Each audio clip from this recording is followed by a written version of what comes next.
प्यार का जो सिला तू दिया है, मोहब्बत को मेरे रुसवा किया है।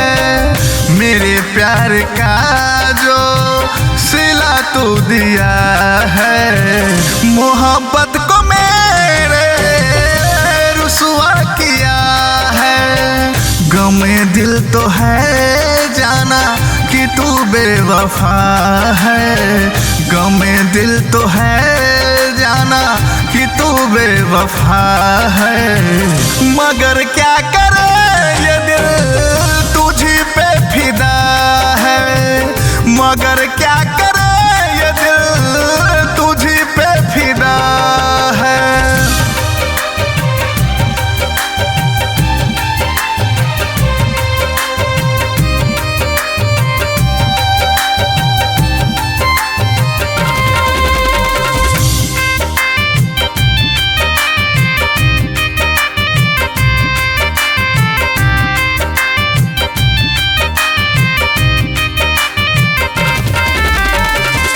तुझको भुलाना अब लगता है मुश्किल, भुला दूंगा पर मुझसे कहता है ये दिल।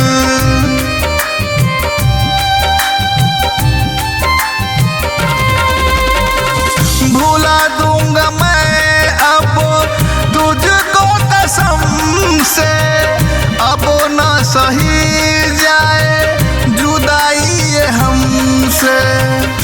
मेरी खता ही बनी अब सजा है, मेरी खता ही बनी अब सजा है।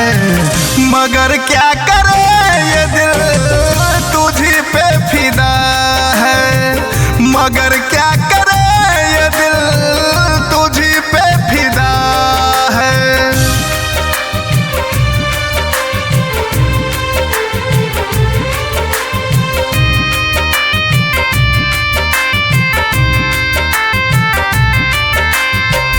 मेरे दिल पे जालिम किया क्या जुल्म है, ये दिल रो रहा है और आंखें नम है।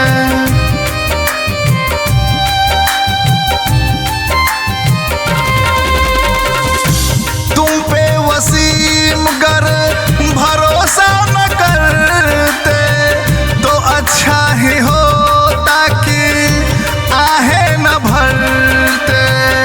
पप्पू बता तूने ये क्या किया है, पप्पू बता तूने ये क्या किया है। मगर क्या